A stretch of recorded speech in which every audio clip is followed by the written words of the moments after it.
look at solving multi-step inequalities. Multi-step inequalities are solved just like multi-step equations. The only difference is in the solving part is that when we divide or multiply by a negative number across the inequality symbol, we have to flip the inequality symbol. So in the first one, 3x minus 7 is less than 8. We're going to do addition, subtraction moves first. So I'm going to add 7 to both sides. That will give me 3x. These add up to 0 less than 15. And in the last step, I'm going to divide by 3. I'm dividing by a positive 3. And so the rule does not hold for this, the rule about flipping, because this is a positive number. So the answer ends up being x is less than 15 divided by 3, which is 5. And if we draw this on a number line, I'll do that here. The graph of the solution would have an open circle around the 5, because remember, 5 cannot be included into the solution set because 5 can't be less than or equal to 5. And then when we continue, we shade all the way to negative infinity. And so this graph represents all the solutions from x less than 5. In the second problem, again, it's a two-step equation, inequality, I should say. I'm going to subtract 5 from both sides. Now I get negative 6y less than or equal to a negative plus a negative is a negative 21. I'm going to divide both sides by negative 6. And now that I am dividing across the inequality symbol, I'm going to flip that symbol. So these two become 1. I write y, and now it's going to be greater than or equal to negative 21 over negative 6 would be a positive 21/6. And if I reduce this fraction a little more, I see that 21 is divisible by 3, it's 7, and 6 is divisible by 3, it's 2. So our final answer would be y is greater than or equal to 7 halves. And when you're graphing fractions on a number line, just choose where it'll be and name it 7 halves or 1/4 or whatever number you need. Now, when we're graphing this solution, this would have a solid boundary point, and that's because y is greater than or equal to 7 halves. So 7 halves is also part of the solution set, and this shades out to positive infinity. When you're drawing your graphs, make sure that you draw some kind of squiggly line so I can see what direction the line is going in. All right, this last problem here, we have negative 1/4 times parentheses p minus 12 is greater than negative 2. Now, we could distribute the negative 1/4 and multiply it by p and multiply it by negative 12. But this whole piece, the p minus 12, is one whole group that's being multiplied times negative 1/4.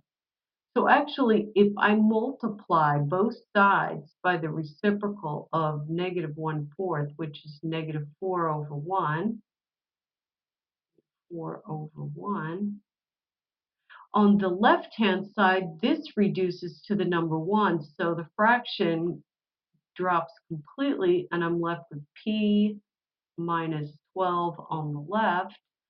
On the right, I have negative 2 times negative 4, which is a positive 8. Then I add 12.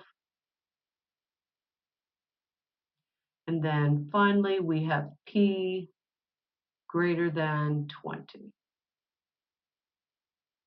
Now, going backwards, what did we multiply by? We multiplied by a negative number. Did we change the inequality symbol? No, we didn't. So before we say this is our final answer, and actually we should have made that decision earlier and made this a less than. So we have P less than 20 would be the final answer, and graphing that, we draw 20. This would be an open circle because 20 is not less than itself and is not included in the set, and we would graph in the negative direction.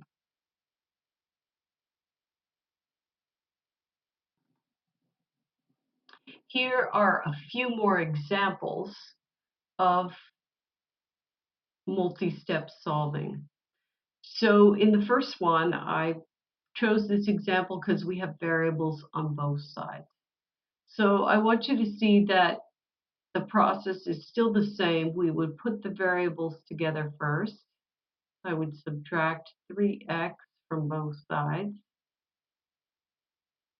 And so 5x minus 3x would give me 2x's minus 12 less than or equal to. On this side, these subtracted gave me 0 minus 4.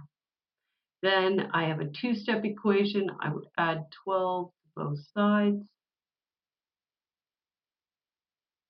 And I'm left with 2x less than or equal to 8. And in the last step, I would divide by 2. I'm dividing by a positive number, so the inequality symbol doesn't flip.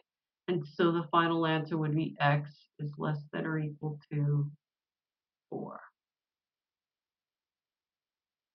Okay, so pretty straightforward, and we didn't have any negative divisions or multiplications where we had to reverse the symbol.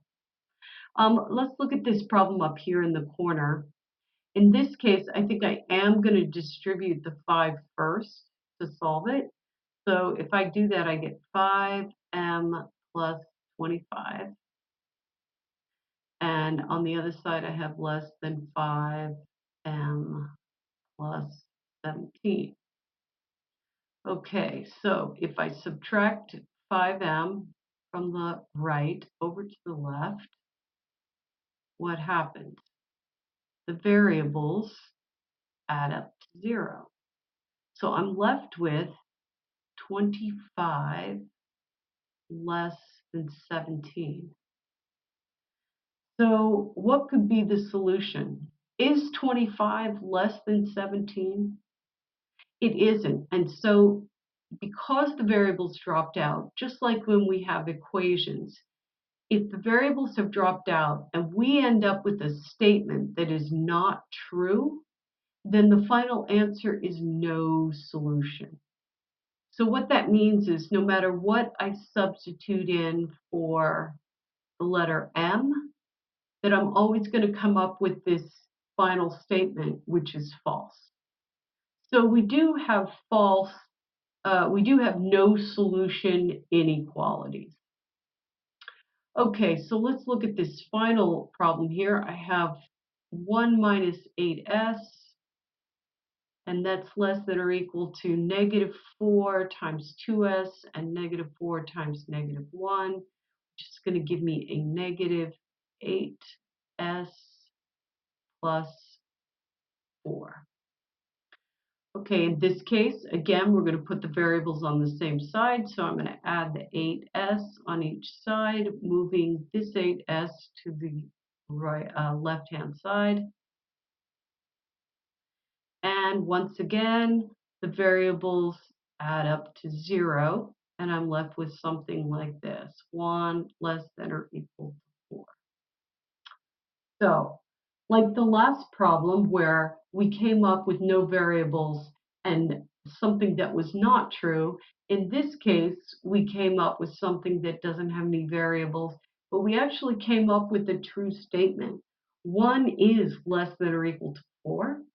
And so what that says to us is that no matter what you substitute in for s, that this is always going to be true. And so this solution would be all real numbers. And this is my symbol, my math symbol for all, and my math symbol for real numbers. So here we have solved multi-step inequalities, and we have discovered that we can also have, besides infinite solutions, we can have no solution, or we can have the entire number line as the solution.